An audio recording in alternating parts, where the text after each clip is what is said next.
오늘은 고난과 신앙이라는 제목으로 히스기야 고난을 이긴 히스기야의 기도라는 제목으로 말씀을 드리기 전에 제가 우리가 비대면 예매라고 하죠. 이렇게 모이지 않는 것을 하는 이제 교회가 많이 있습니다. 그렇지만 또 예배를 모여야 된다. 교회가 하나님 앞에 예배를 드리기 위해서 존재하는데 모이지 않으면 어떻게 되느냐? 뭐 이런 분들도 있습니다.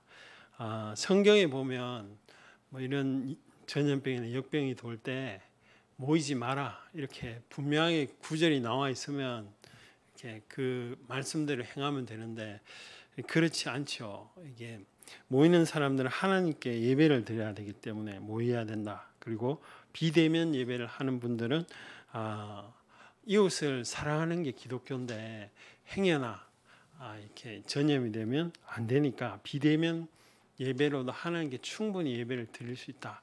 이렇게 서로 이야기를 합니다. 서로 주장이 일리가 있다고 생각이 됩니다. 그러나 우리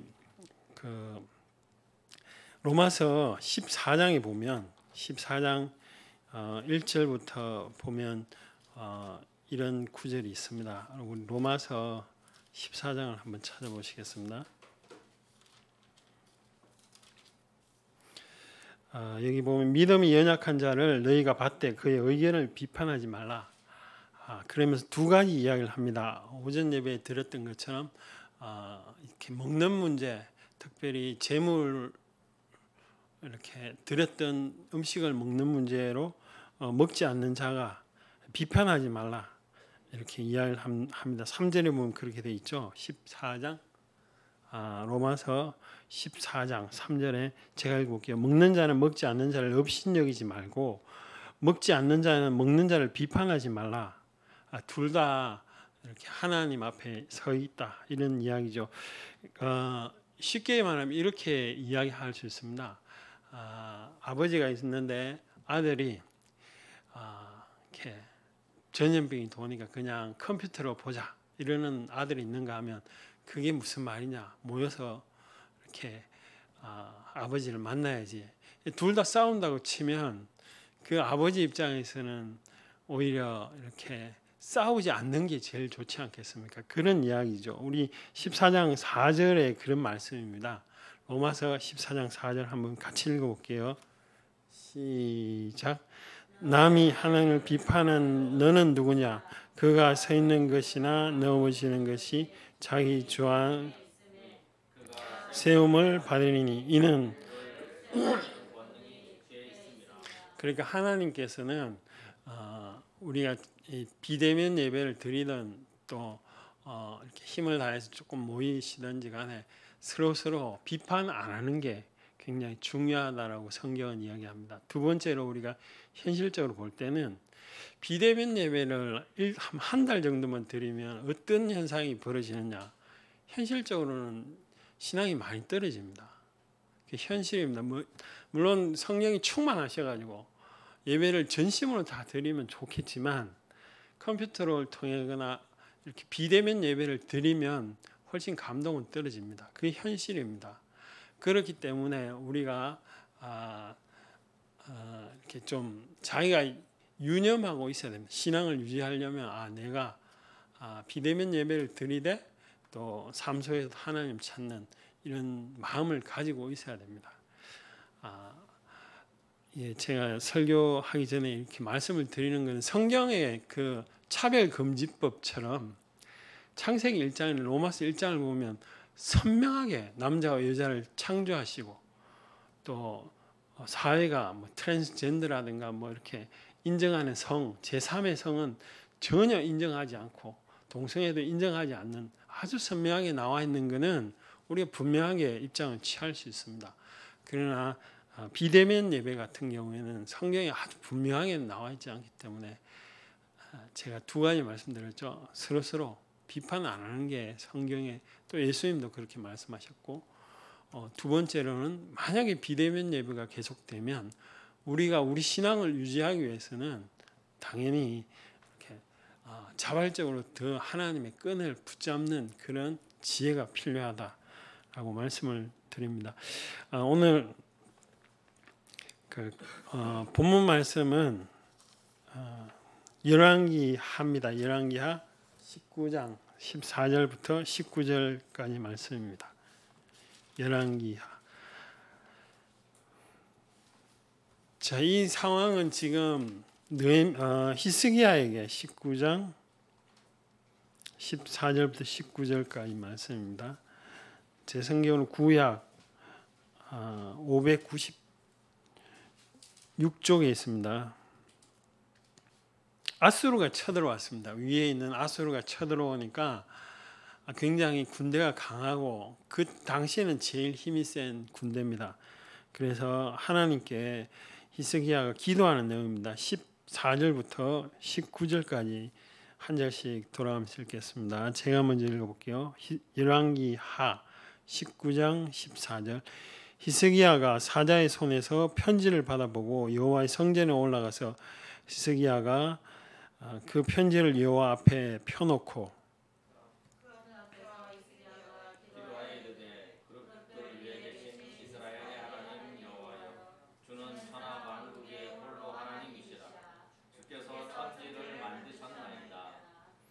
여호와여 귀를 기울여 들으소서. 여호와여 눈을 떠서 보시옵소서. 산헤립이 이게 아수르 왕입니다. 산헤립이 살아계신 하나님을 비방하는 보낸 말을 들으시옵소서. 여호와여 아수르 여러 왕이 가여 여러 민족과 그들의 땅을 황폐하게 하고 또 그들의 신들을 불에 던져 사오니 이는 그들이 신이 아니오 사람의 손으로 만든 것 곧 나무와 돌뿐이므로 멸하였나이다. 우리 하나님 여호와여 원하건대 이제 우리를 그의 손에서 구원하옵소서. 그리하시면 천하 만국이 주 여호와가 홀로 하나님이신 줄 알리라. 아멘. 지금 이 상황이 예루살렘만 딱 남았습니다. 그럼 다른 도시는 어떻게 다 점령을 했어요. 고압장 18장 13절을 우리 한번 읽어볼게요. 고압장입니다. 같이 읽어보겠습니다. 시작. 히스기야 왕 제14년에 아수르 왕 산헤립이 올라와 유다 모든 견고한 성들을 쳐서 유다는 다 점령했어요 벌써. 그리고 그 예루살렘 성 하나만 딸랑 이렇게 남아 있는 상황에서 히스기야가 백성들에게 이야기합니다. 이 전쟁은 하나님께 속해 있다. 그리고 하나님 우리 도와줄 거다. 그런 얘기를 하니까 전쟁을 하기 전에 벌써 심리전을 하고 있습니다. 18장 29절 말씀을 한번 읽어보세요. 여기 이 말은 이제 그 산헤립 장군 밑에 있는 랍사게라는 장군이 와가지고 이렇게 이야기를 합니다. 29절입니다. 29절 같이 읽어볼게요. 시작. 왕의 말씀.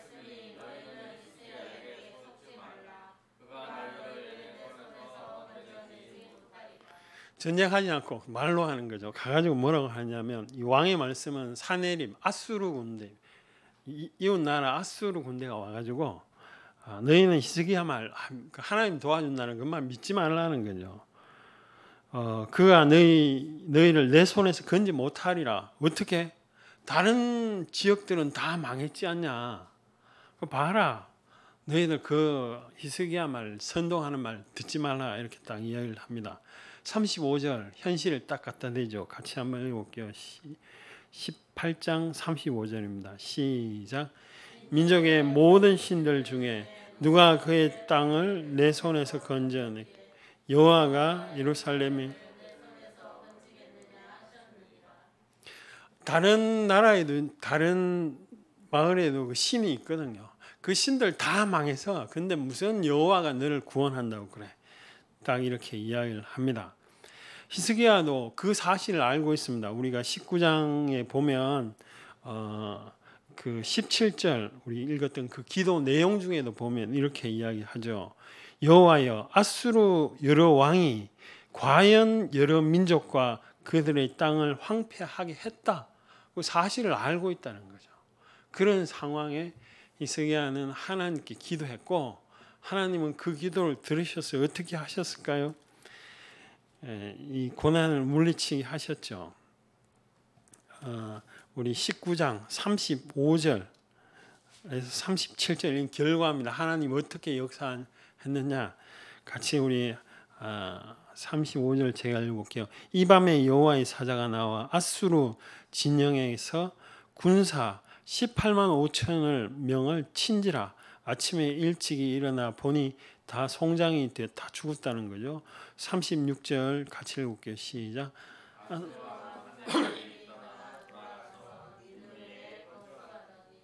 30절 같이 읽겠습니다.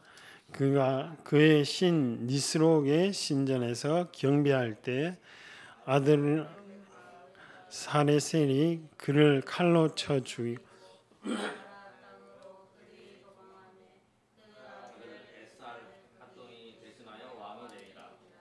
이게 다 히스기야가 있을 때 선지자 이사야가 다 예언했던 말씀 그대로 이렇게 지금 결론이 딱 나오고 있습니다.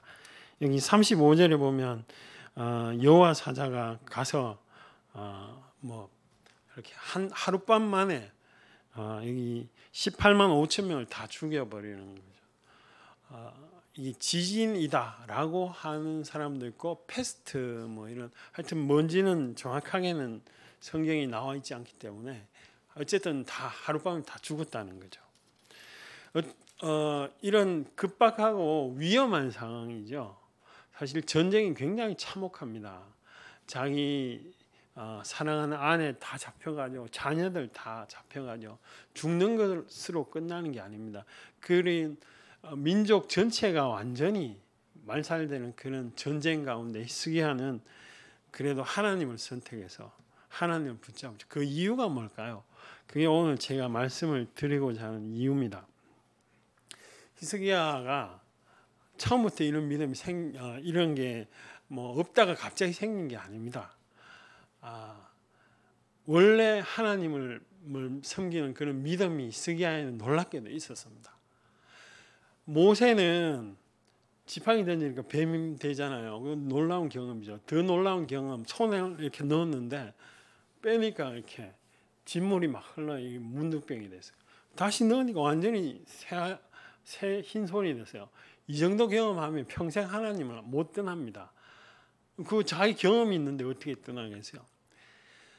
그런데 사도 바울은 말 타고 가다가 갑자기 하나님을 직접 음성을 듣잖아요. 그 정도 돼도 하나님을 떠날 수가 없습니다.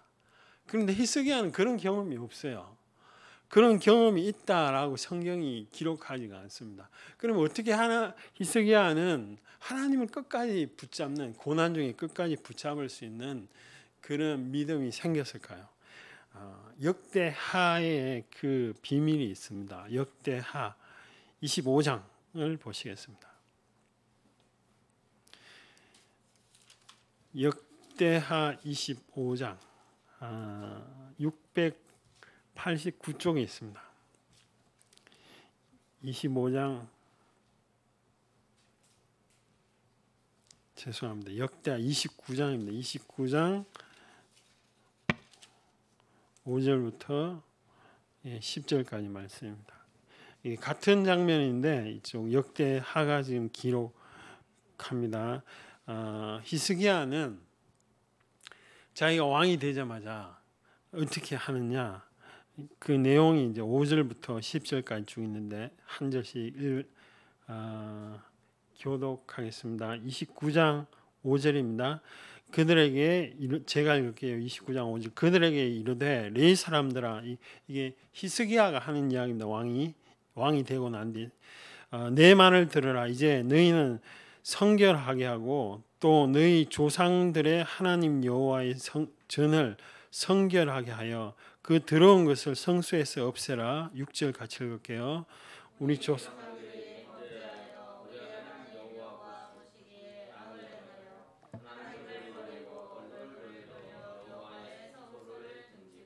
또 낭실 문을 닫으며 등불을 끄고 성소에서 분향하지 아니하며 이스라엘의 하나님께 번제 드리지 아니하므로 여호와께서 너와 예루살렘에 진노하시고 내버리사 두려움과 놀람과 비웃음거리가 들게 하신 것을 너희가 똑똑히 보는 바라. 역사를 히스기야가 쭉 이야기하고 있죠. 현실을 왜 힘드느냐, 왜 망하느냐, 현실에 대해서 분명한 이해를 하고 있습니다. 그리고 나서 9절에 보면 이로 그 결과 하나님을 너희들이 떠나니까 이로 말미암아 우리 조상들이 칼에 엎드러지며 우리의 자녀와 아내들이 사로잡혔느니라. 10절 같이 읽어볼게요.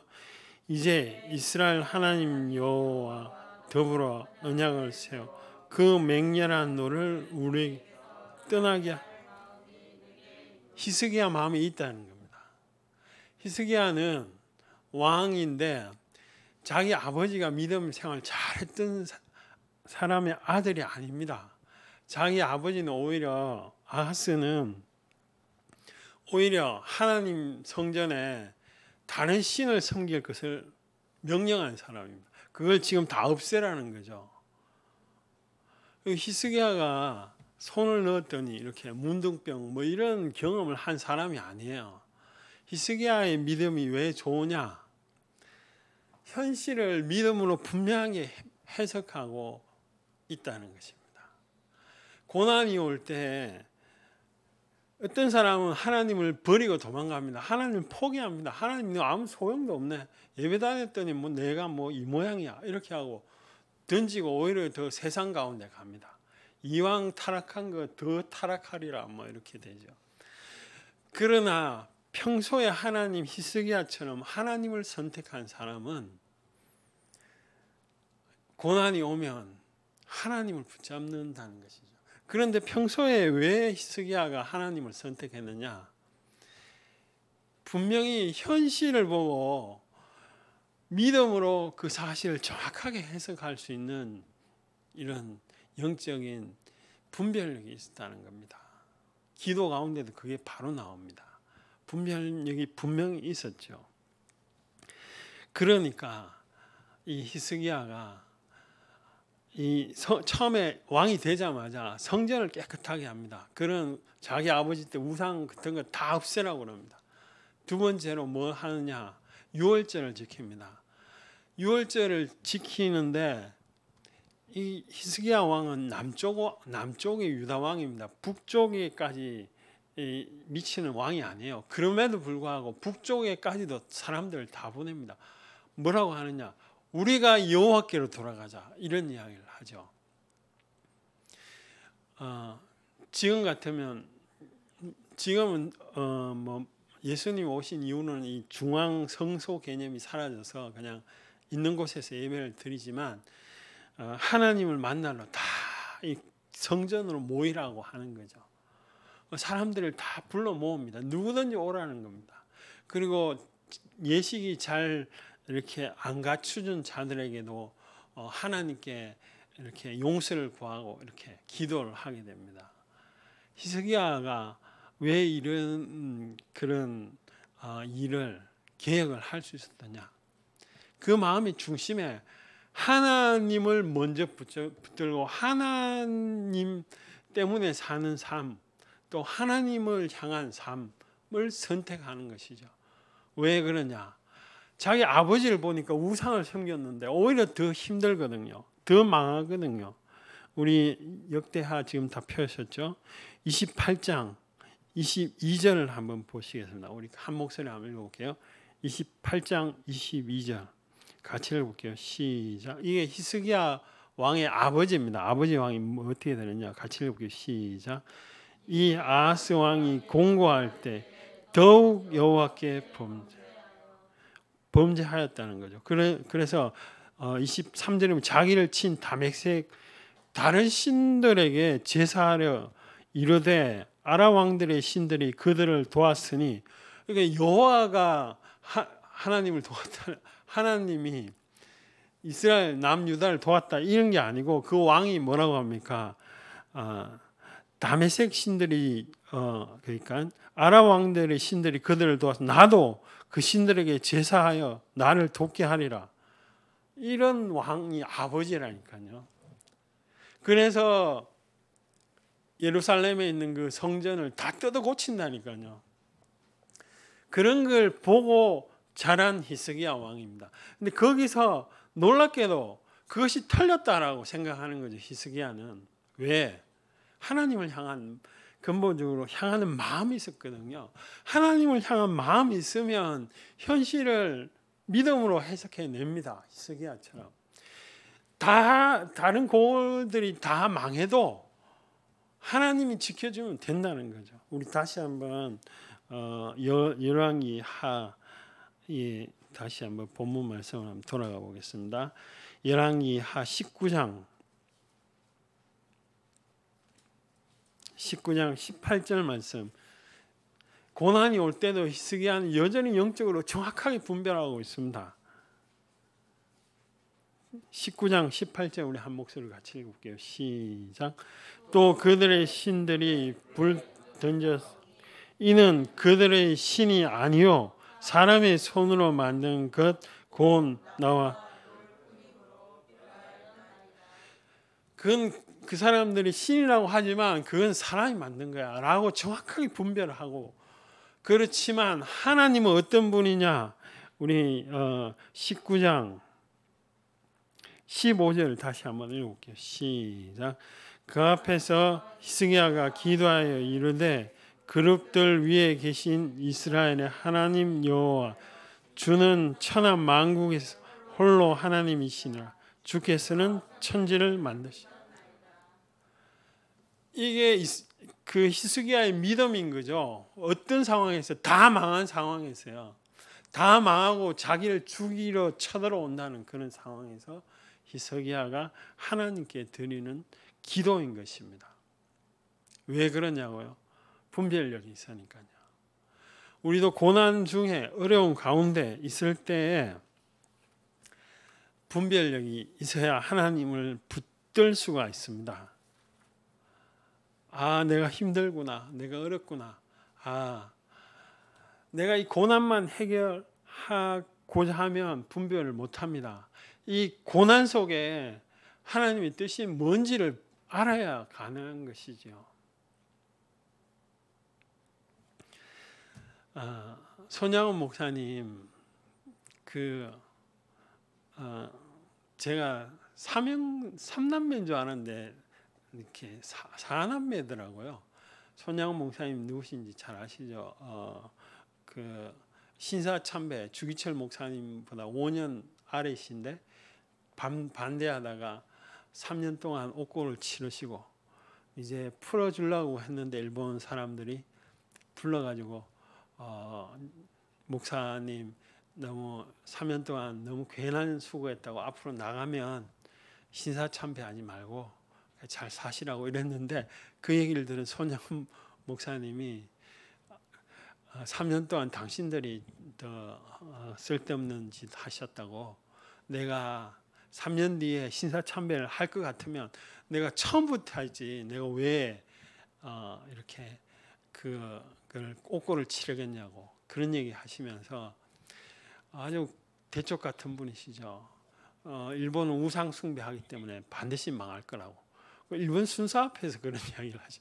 그러니까 일본 사람들이 더 열받아 가지고 3년 딱 출소인데 그날 다시 재판해 가지고 종신형으로 딱 때렸잖아요.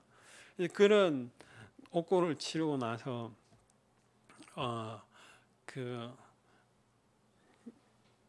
그분이 이렇게 사역하는 분이 여수하고 목포 사이에 있는 애양원이라고 그 나환자들이 모이는 곳인데요. 거기서 사역하시다가 여수 이렇게 반란 사건이라고 이렇게 간첩들이나 이렇게 공산당들이 이렇게 그 지역을 점령했던 그런 시절이 있습니다. 그때 거기 사셨어요. 그래서 아들 첫째와 둘째가 25살, 19살 그 오빠 2명이 다 그 학생들에 의해서 죽습니다. 죽고 났는데 그 자기 셋째죠. 제 간정은 셋째 그 집사 권사님한테 제가 들은 간증 내용인데 자기 그 아들을 죽여온 사람들을 이 딸이 아빠도 안 계시는데 그 집사님이 이렇게 논에다가 이렇게 시체를 몰래 이렇게 옮겨뒀었는데 거기에 자기가 직접 갔어요. 갔는데 그 보니까 오빠들이 너무 많이 맞아가지고 총도 많이 맞고 그래서 첫 마디가 뭐냐면 하나님이 이럴 수 있습니까? 하나님 앞에 원망을 하는 거죠. 너무너무 마음이 아프신 거죠. 그런데 더 놀라운 거는 자기 아버지가 그 자기 오빠를 죽인 그 사람을 양아들을 삼겠다고 하시니까 이 어린이 자기 권사님이 이해가 안 되는 거죠. 도대체 그게 뭐가 중요한데 자기 오빠가 이렇게 죽고 이러냐고. 나중에 이분이 하나님 기도할 때 그런 감동을 받습니다. 어떤 감동이냐? 너의 오빠는 하나님 앞에서 순교의 제물로 하나님 너무 기쁘게 받으셨단다. 그 말 한마디가 자기가 이때까지 그 해결되지 않는 하나님을 믿었는데 어떻게 이럴 수 있느냐라고 해결되지 않는 모든 감정들을 다 회복시키는 것을 경험하셨다고 하는 간증을 들었습니다. 고난이 오면 도무지 이해가 안 되죠. 고난이 왜 고난입니까? 어렵고 힘드니까요. 어렵고 마음이 찢어지니까요. 그런데 이 히스기야 왕도 그렇고 고난을 이겼던 모든 사람들은 하나님 앞에서 답을 찾습니다. 그래서 그 답이 영적 분별력을 가져옵니다. 그리고 그 상황을 이해하게 만듭니다. 그럴 뿐만이 아니라 하나님과의 관계에 더 깊은 가운데로 이끌 수 있는 것이죠. 그래서 고난이 오히려 축복이다 이렇게 많은 사람들이 이야기를 하죠. 그럼 하나님 일부러 고난을 만드시느냐? 그건 아닙니다. 충분히 우리가 고난 없이 살게 된 그런 세상을 만들었는데 인간 스스로가 타락한 거죠. 그래서 우리가 수고하고 땀을 흘려야 됩니다. 자원은 한계가 있는 거죠. 그래서 서로 이렇게 힘들게 일을 해서 살아야 되는 거죠. 그래서 고난이 생깁니다. 그런데 그런 고난이 생길 때 이 히스기야 왕처럼 자기가 왕이 되자마자 성전을 청소하고 또 유월절을 지키고 그러므로 말미암아 또 하나님의 감동이 임하고 그런 삶을 살아왔던 사람은 이스라엘 그 지역이 다 망해도 하나님을 끝까지 붙든다니까요. 왜? 하나님이 도와주신다는 그런 믿음이 있기 때문에 그렇죠. 그래서 고난을 이깁니다. 아무리 큰 정말 사자 같은 죽음과 같은 그런 고난이 와도 자기가 믿음이 있기 때문에 그 고난에 엎드러지지 않습니다. 왜? 자기 속에 하나님 주시는 믿음이 있기 때문에 그 영적 분별력이 있기 때문에 그렇죠. 이 영적 분별력이 아무리 이 세상에 어떤 것보다도 더 힘이 세거든요. 그러니까 하나님을 선택하는 것이죠. 자기 아까 그 손양 목사님 셋째 따님이 두 오빠를 잃고 그 얼마나 마음에 그 어려움이 있었겠습니까? 그럼에도 불구하고 하나님이 그 한마디 너희 오빠 두 명을 자기가 직접 그 시체를 다 봤다고 그러더라고요. 보고 너무나 하나님 앞에 원망을 많이 했다고. 해결되지 않는 그런 감정이라도 하나님이 주시는 그 감동 한마디가 그 영혼을 살리는 것이죠. 우리가 고난을 왜 당하느냐? 예수 믿는 사람은 기본적으로 고난을 당하죠. 예수 믿는다고 당합니다. 그건 오히려 성경대로 말하면 감사한 일입니다. 고난이 요즘 당하기 어렵습니다. 예수 믿어도 고난 당하기 굉장히 어렵습니다. 그런데 정말 진실되게 살려면 고난을 당하게 돼 있죠. 왜 괜히 예수 믿는다고 시비를 걸기도 하고 예수 믿기 때문에 옆에 사람이 이용하려고 또 이렇게 어려움을 주기도 하고 그럽니다. 그럴 때 내가 그 사람을 위해서 내가 져주기도 하고 내가 그 사람을 위해서 넉넉한 마음을 가질 수 있는 이유가 뭡니까? 하나님이 나와 함께 하신다는 그 믿음. 또 이 상황에서 보이는 그런 현실만 쫓는 게 아니라 보이지 않는 하나님을 위해서 내가 명예를 위해서 살겠다는 그 믿음. 그런 마음을 붙들면 당연히 마음속에 분별력이 생기는 것이죠. 우리 이 시간 한번 같이 한번 통성을 한번 기도합시다. 히스기야는 자기 아버지 또 앞에 삶을 잘 해석하는 그런 믿음이 있었습니다. 우리는 성경이라는 그런 하나님이 주신 놀라운 무기가 있습니다. 성경 말씀을 잘 읽고 보고 또 내 삶을 그냥 즐기는 대로 살 것이 아니요 하나님과 상관 있는 삶을 살기 위해서 우리 같이 한번 통성으로 한번 기도하겠습니다. 하나님 아버지, 좋으신 하나님 아버지, 이 땅에 참 나태한 삶을 제가 살고 주께서 성령을 주셔서 히스기야처럼 영적 분별력이 있고 하나님의 감동을 주셔서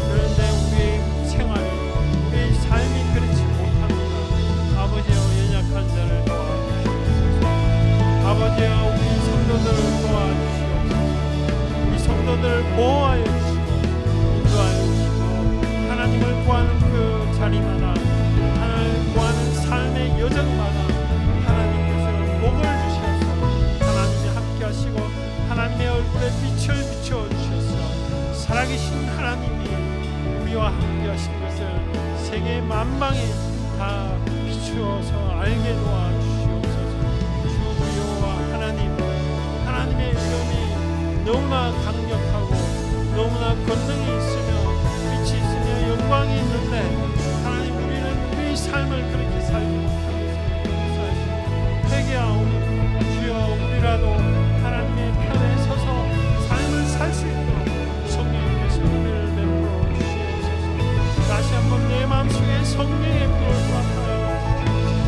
아버지 하나님이여 이 세상에 있는 것을 사랑치 아니하고 정말 살아계시며 정말 하나님을 믿고 삶 가운데 하나님을 믿고 순간순간 하나님을 선택하고 히스기야 왕이 말한 것처럼 온 세상이 여호와 하나님임을 알게 하리라는 그런 믿음 가운데 우리도 살아갈 수 있도록 주께서 은혜를 더하여 주시옵소서. 하나님 도와주시옵소서. 한 사람 한 사람을 축복하여 주시옵소서. 그래서 생활하는 형제에게 또 하나님 공부하는 형제에게도 하나님이여 주께서 은혜를 더하여 주시고 사업하는 하는 집사님과 또 하나님 여러가지 일을 하는 집사님과 주님이여 하나님을 최우선으로 섬기며 하나님을 사는 삶이 되게 도와주시옵소서. 아버지의 성령을 허락하여 주옵소서. 눈에 보이는 죄악과 안목의 정욕과 육신의 정욕과 하나님 인생의 자랑을 당하여서 나아가지 아니하며 날마다 우리 마음의 새로운 변화를 받아 하나님이 선하시고 기뻐하시고 그 뜻이 무엇인지 분별하게 도와주시옵소서. 아버지 허락하여 주시옵소서. 내 힘으로 다 할 수 있는 것 같지만 아무것도 우리의 힘으로 다 되지 아니하고 있어요. 하나님의 성령을 부어주시옵소서. 아버지여 홍해가 갈라지고 여리고성이 무너진 것을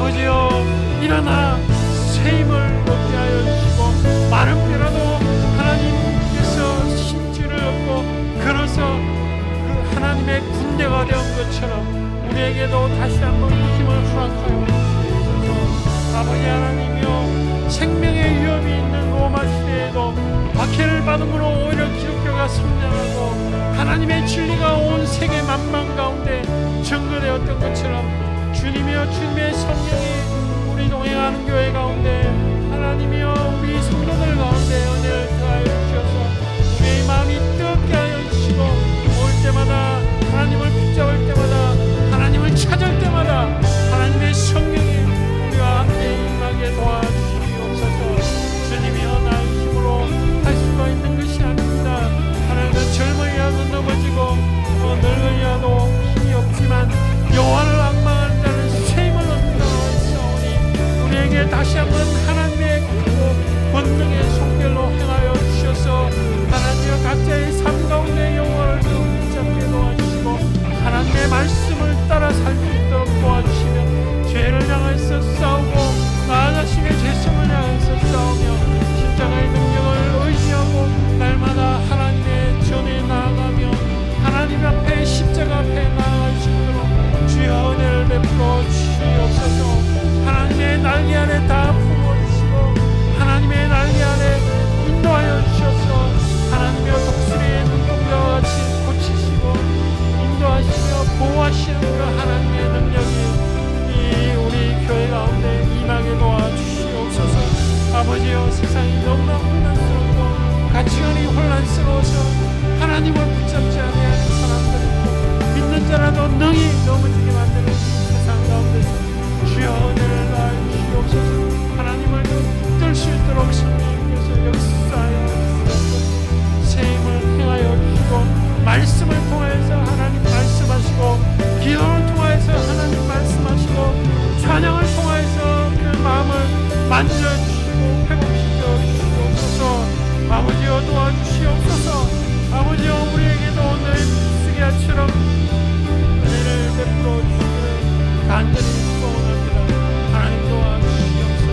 주여 여호와께서 능력의 팔로 역사하셔서 한 사람 한 사람을 붙들어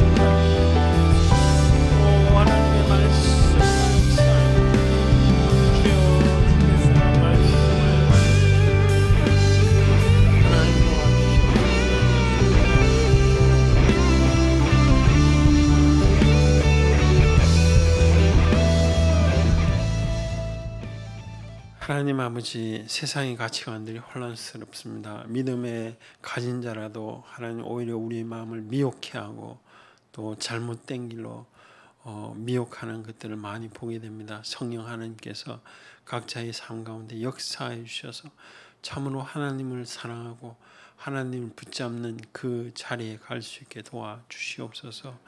주님의 성령이 정말 불의 혀같이 임한 마가의 다락방의 역사가 우리 동행하는 교회 가운데도 임하게 도와주시고 하나님의 감동이 역사하셔서 모든 삶의 터전에서 하나님을 가장 사랑하는 우리 성도들이 되게 도와주시옵소서.